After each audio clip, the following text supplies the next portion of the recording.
Je m'appelle Fabrice Jacques, artiste plasticien, compositeur d'images. Oui, en fait oui, depuis tout petit. Au départ je voulais être musicien, puis bon, voilà, la vie a fait que j'ai pas été musicien, mais j'ai quand même beaucoup travaillé dans la musique, en tant qu'organisateur d'événements. Et puis l'art plastique m'a rattrapé parce que je peux pas m'en passer en fait. C'est un besoin. Quand je suis arrivé à Lyon, j'ai intégré l'école des beaux-arts, j'ai passé les concours pour apprendre à dessiner, pour apprendre à peindre, pour apprendre les différentes techniques. Et puis je n'y suis resté qu'un an parce que je me suis fait renvoyer. Et ça m'a pas traumatisé parce que j'ai été extrêmement déçu par cette école, très académique. L'année où moi j'y étais, il n'y avait que le conceptuel, tout le monde parlait que de conceptuel. Et moi je venais apprendre à peindre, à dessiner, donc le conceptuel c'était pas tout de suite mon intérêt. Et puis après je suis parti dans la musique comme je disais, et je suis revenu à l'art plastique parce que je peux pas m'en passer et que voilà, c'est un moyen d'expression assez exceptionnel. Raison et instinct. Ah, c'est l'être humain, c'est l'être humain. Je bloque sur l'être humain. Vraiment de façon universelle, j'ai vraiment une pensée universelle. C'est pas quelque chose d'égocentré, c'est quelque chose de très très ouvert. Je suis fasciné par l'être humain et par l'humanité. Ah, les deux, c'est possible.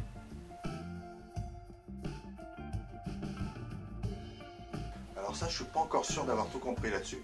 Même chez moi, à titre personnel, dans mon salon, c'est tout assemblé et mélangé. Des œuvres différentes, de styles et d'horizons différents. L'expressionnisme, notamment allemand et autrichien, c'est la mise en avant du côté sombre. Et en même temps, il existe, il est réel. L'ombre ne va pas sans la lumière et vice-versa. Et donc du coup, je peux citer Bacon, Kokoschka, Otto Dix. Ils sont très nombreux. Ça, c'est les grands pontes.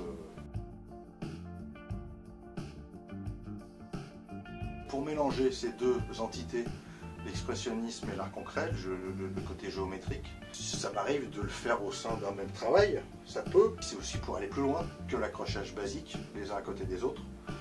Je mélange justement le côté expressionniste avec le côté art concret et géométrique que je peins sur les murs. Comme je travaille sur les nombreuses dualités humaines, pour moi ça me permet de mettre en avant la dualité principale qui est donc la bataille entre la raison et l'instinct animal. Sachant que l'expressionnisme est l'instinct animal et l'art concret géométrique est la raison.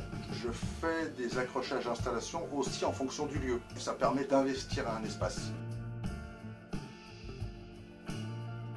Quelqu'un qui est intéressé par un travail, on a fait connaissance sur les réseaux petit à petit, et puis elle insistait,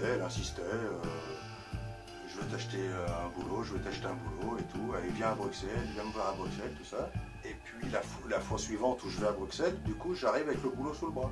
Maintenant j'ai fait confiance, elle me dit ça te va si je te fais un virement? Je lui dis oui, pas de problème. Et puis je suis rentré à Lyon. Et puis elle a disparu. C'est de ma faute de ne pas avoir été assez vigilant. C'était une collectionneuse, il y en avait plein les murs. Je pense que c'est simplement une interrogation, parce que ça m'intrigue énormément. Je ne comprends pas comment ça fonctionne en fait, le cerveau humain, et je ne comprends pas certaines réactions, notamment de cette collectionneuse. Mais voilà, il y a plein de choses comme ça qui m'intriguent. On pourra en parler longuement avec l'environnement, le commerce, etc. Le profit à tout prix, à outrance. C'est le bug du cerveau humain. Chacun, tout autant qu'on est, on fait des choses qui nous nuisent. Et rien que ça me fascine. Ah, moi je dirais peinture.